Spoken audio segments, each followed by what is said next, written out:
خب سلام به شما دوستای نازنین، امیدوارم که حالتون عالی باشه. با کانال آلچمی هستیم خدمتتون. این بار اومدیم با ویدئوی بررسی ایردراپ لوم. خب قبل از اینکه ما بخوایم ادامه بدیم به ویدئو، ممنون میشیم که این پست رو لایک بکنید، چنل ما رو سابسکرایب بکنید و اون زنگوله بغلش رو هم فعال بکنید. خب دوستان، الان چند ماهی که توی بستر تلگرام ایردراپ بلوم اومده و توی فضای مجازی این ویدیوهای زیادی دربارش ساخته شده، اومدن بررسیش کردن. ما هم امروز اومدیم تا بررسی بکنیم که بلوم به چه شکلی هستش، آیا پروژه خوبی هستش، آیا پروژه آینده داری هست یا خیر و چه زمانی قراره که این پروژه لیست بشه. خب این بلوم قراره که در آینده تبدیل بشه به یه صرافی و شما بتونید اون انتظاراتی که از یه صرافی دارید رو با بلوم برآورده بکنید. در کنار رودمپی که مشخص شده از این پروژه خیلی معتبری هستش. حالا تو تلگرام تیک آبی داره، اما خب ما بعد این پروژه اخیر دیدیم که حتی داشتن تیک آبی هم نمیتونه به تنهایی به معتبر بودن یه پروژه و بهش اکتفا بکنه، ولی خب از اونجا که از همون اوایل تیک آبی داشته میتونیم یکی از پروژه های خوب و معتبر بدونیمش.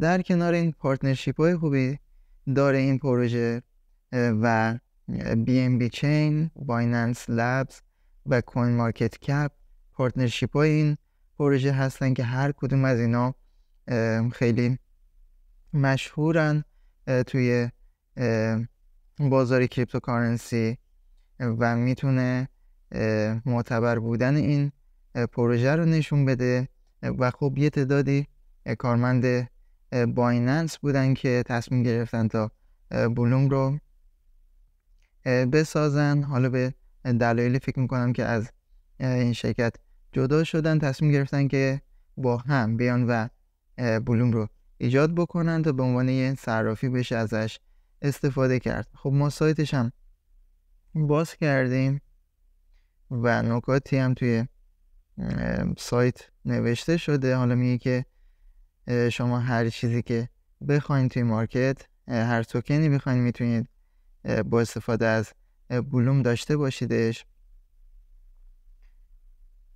و یه نکته داره که Decentralized Exchange قراره باشه، یعنی یه صرافی غیر متمرکز. خب ما صرافی متمرکز داریم که میشه Centralized Exchange، اما بلوم Decentralized و کسی هیچ احاطه ای روش نداره و ماهایی که توی ایران زندگی میکنیم و تحریم هستیم هم میتونیم به راحتی از بلوم استفاده بکنیم. نکات مثبتی داره که پیشنهاد میکنیم که حتما توی این پروژه فعال باشید و از اونجایی که قراره صرافی بشه میتونه که ایردراپ نسبتا خوبی هم به یوزرهاش بده. خب ما میریم تا ربات بلوم رو باز بکنیم و ادامه توضیحات رو توی تلگرام بهتون میدم. خب دوستان، اینجا چنل آلچمی هستش و ما سعی میکنیم که هر روز تسک های پروژه های مختلف هم اینجا قرار بدیم تا شما بتونید به راحتی پوینت پروژه های مختلف رو هم بگیرید. خب ما درباره بلوم داریم صحبت میکنیم، نقد و بررسی میکنیم و میریم تا وارد ربات بلوم بشیم. خب اولین صفحه در ربات بلوم که باز میشه پوینت های شما رو نشون میده و بخش های مختلفی داره که خدمتتون عرض میکنم. پایین همونطور که میبینید هر چند ساعت شما باید بیاید و کلیم بکنید. اگه اشتباه نکنم هر 7-8 ساعته که شما وارد ربات میشید و کلیم رو انجام میدید. زیر عکس پروفایلتون خب آیدیتون نوشته شده و زیر آیدی هم اون مقدار پوینتی که شما تا حالا جمع آوری کردید که چند وقت پیش بود ارقام این پوینت های ما بیشتر بود. و 2 تا صفر اومدن کم کردن و به نظر میاد که همین تعداد پوینت ها در نهایت به عنوان توکن بلوم به ما داده بشه. خب بالاتر از این بخشی که فارمینگ نوشته شده و دراپ گیم نوشته شده، شما همینطور که میبینید یه تیکت قرمز و کنارش نوشته 236.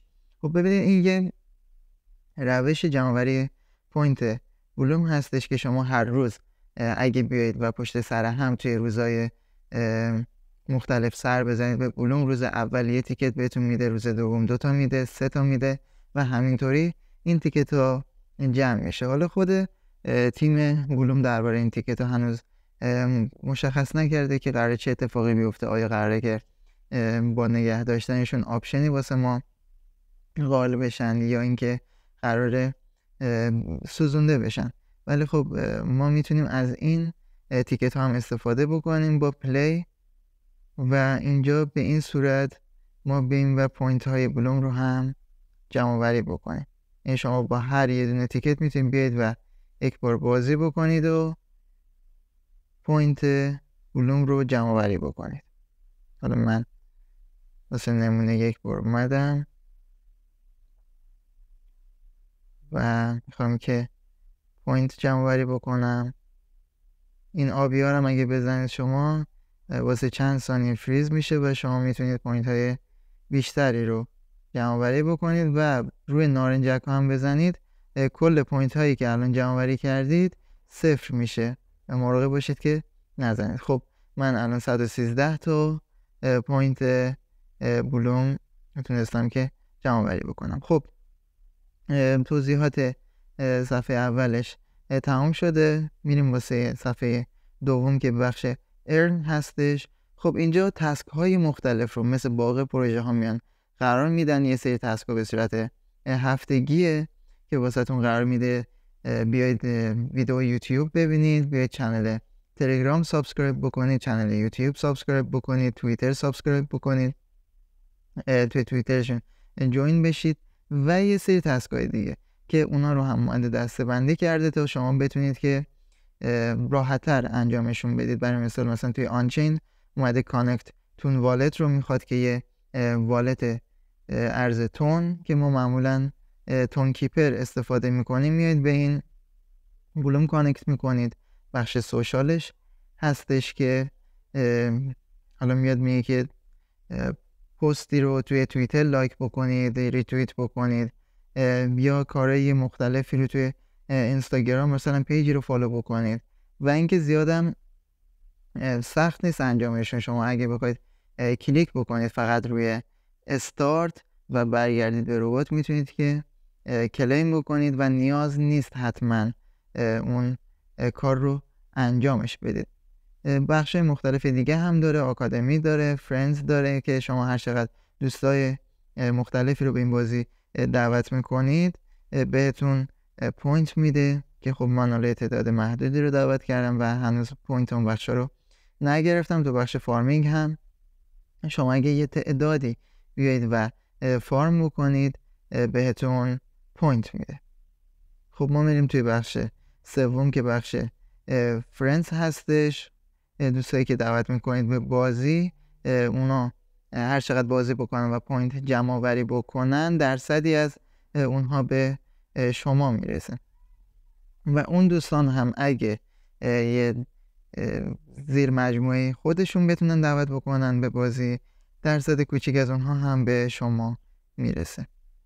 تو بخش آخر هم که بخش والت هستش و شما میتونید که اون توکن هایی که توی تون والت داشتید رو توی این بخش ببینید. حالا توی این تون والت توی این بخش والت باز هیستوری داره که شما تراکنش های مختلف رو که انجام دادید روی والتتون میتونید مشاهده بکنید. بخش پوینت داره که مقدار پوینتی که شما توی بلوم تا حالا جمع آوری کردید رو به عنوان پوینت بهتون نشون میده. سند و ریسیف هم داره که فعلا غیر فعاله و در آینده نزدیک قطعا این گزینه ها و حتی گزینه سواب هم میتونه فعال بشه.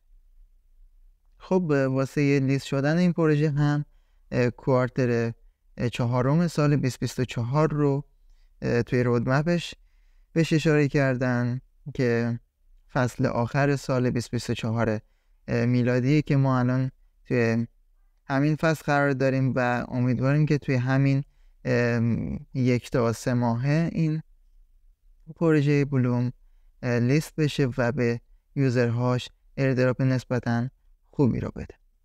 خب اخبار جدیدی اگه درباره بلوم باز اعلام بشه ما سعی میکنیم که ویدیوهاشو بسازیم و توی این کانال قرار بدیم. مرسی از اینکه توجه کردید.